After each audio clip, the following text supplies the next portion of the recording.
Match reaction, FC Porto 3, Manchester United 3. Your reaction to that game? You just can't write the script. Listen, the narrative out there, everyone's screaming, Ten Hag's got to go, the players have got to go, it's garbage. Listen, 2-0 up, United working hard, Delo bottled it, he bottled the tackle, they came into it, and then United collapsed. And then what happens? The worst substitute you can think when you need to win the game, Harry Maguire and Johnny Evans on. That made no sense whatsoever. Of course it did. Harry Maguire to the rescue. Yeah, you were saying way before Porto's 2 goals in the first half that Man United were just conceding too many crosses. Yeah, they were just peppering the box.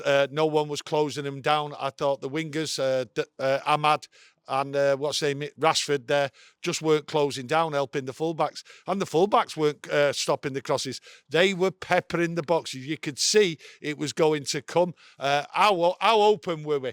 Let's get it right. That was a poor Man United side. I thought for 10 minutes there when they got the 2 goals, they looked good. But they were so open. They were fighting for their lives. That's what they were told they had to do. The manager was fighting for his life. They went out there, worked hard for 10 minutes and then collapsed. But peppering, I thought Porto there could have took United to the sword early on. But United got the 2 goals. It is a mad, mad world what we're in now, the Man United world. We just don't know where we are at all. Nothing's changed. Ten Hag still under pressure. Them players are under pressure. It's not just Ten Hag what's under pressure here. Believe you me, them players are under pressure. I thought when that midfield and that back four was so wide open right through the game, I thought it was poor at times. I look at Porto in that second half when they got the 3rd goal. They did the right thing. We're in front. Let's just hold him. And that's what they were doing. Yes, United had a few chances. But the thing is, they were given the ball and they just tried to hold on. But Maguire just come up and just destroyed him at the end. They were on the floor. Not good enough though tonight. Simply not good enough. Leading 2-0, 3-2, come back, scrape it with Maguire, ending it 3-3. Still not good enough. No, it's diabolical. Look, the facts are, it's diabolical. 2-0 up, European away, fighting for their lives. Look, this was the game they were supposed to go out there and fight for the club and fight for the fans. And time again, how many times? I've not got the stats on it, but I've watched United, right, for the number of years now, and they can go 2-0 up and get beat. And again tonight, that's exactly the same. There's something seriously wrong. We know that, whether it's the manager or the players. But I thought tonight, the players there, where was the leaders out there? Where was the control? It wasn't there. But it is not good enough. Let's not kid ourselves here. Harry Maguire rescued us. Well, how long's he rescued us for? We'll go to Aston Villa. And so Sir Jim Ratcliffe on Sunday. So someone is going to cop it on Sunday. And I'm not sure who's going to cop it, whether it's the manager or them players, because them players there tonight lacked the mentality to keep a 2-0 lead and then the mentality on the pitch so wide open. But there is problems on Sunday coming. There is no 2 ways about it, because that is not acceptable. Another collapse. Look, we can debate the tactics all night, and I'm sure a lot of yous out there could, but did you see the players fight for the manager tonight? No, not really. I thought Porto were wide open as well. I thought United were wide open, and it was just like back and forth at times. But Porto put up the resilience in the second half to keep United out. I don't think Porto could believe their luck. I just could not, but I don't think they could, because the crosses were coming in and they weren't being challenged. But I just look at it all and I think to myself, I go back to what you've just asked me there. Poor. It is poor. There's no 2 ways about it. And I'm deflated in a way, but I'm laughing. I am laughing because Harry Maguire's come up, a man you never expected. And it's like, is this just a reprieve till Sunday, until the hatchet comes out and someone gets it? Because someone is getting it. And to be honest with you, people do deserve it. Harry Maguire, the former captain, rescuing a point, but the current captain, Bruno Fernandes, another red card in 2 games. I didn't think he had a good game, me. 2 red cards. What's he doing there? European football, you don't raise your feet and you certainly don't go running in with your foot high. He should know that. I thought his passing, especially in the second half, got worse again. There's something seriously up with his passing. He's trying too hard. I've said it constantly now. He needs a break. I didn't expect him to get a break tonight. I knew he'd want to play tonight. But I did think to myself that midfield with Bruno in it, with Casemiro in it, and with Eriksen in it was there to be had. And it was clearly had tonight. The gaps they gave, there was plenty of gaps. Yes, once or twice they were doing all right.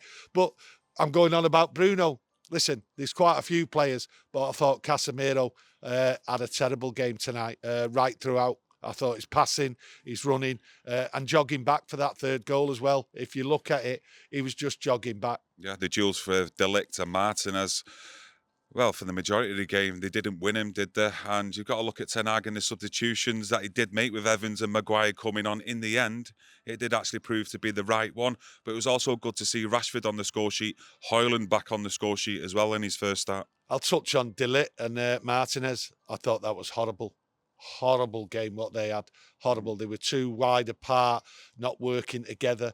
The gap, they just left big gaps there. I don't understand what was going on there. Yes, Johnny Evans and Maguire coming on, that showed it up, but it was baffling at the time it came on, to be honest with you. I thought they could have been more offensive. I thought there was 1 or 2 players on the bench. I thought when you look at Anthony coming on and Xerxes didn't do anything. Anthony couldn't get a crossing. Just poor. Didn't sort of like, what was the idea of bringing them 2 on? Well, to me, there was no idea.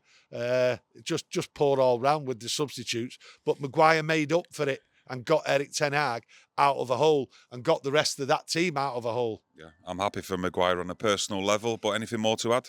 No, I look at Rashford there. Rashford, loads of space. Give him the space. And excellent. I thought he was excellent work rate up top, but I thought he lacked helping out Delo.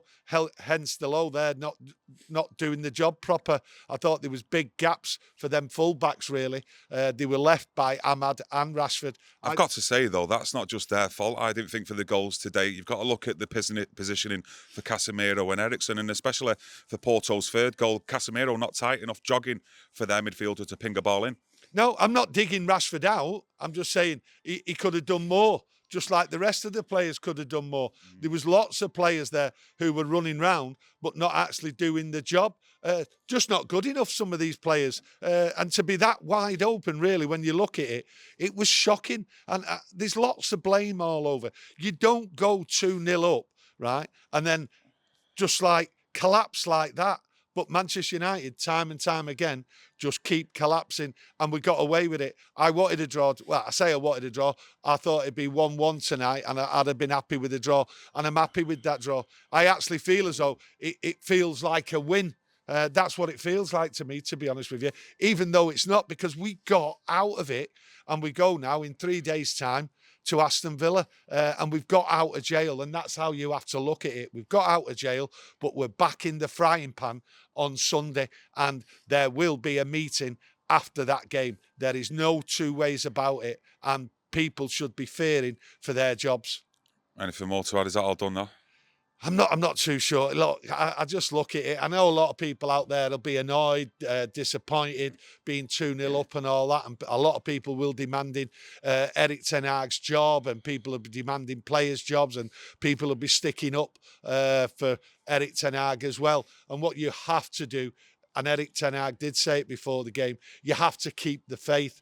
So let's try and keep the faith till Sunday. It's very, very hard. I'm not going out tonight, taking the dog for a walk because I can't sleep. I'll be sleeping well tonight. But we've got to keep the faith and hope that on Sunday things go right. But Sir Jim Ratcliffe, he's got the hardest job in the world and the hardest decision to make now. And Sunday, it's all down to Sunday. I'll wrap it up there. Thanks for joining us, everyone. Support the channel by smashing that like button, and we'll see you again tomorrow with another live video. Thank you.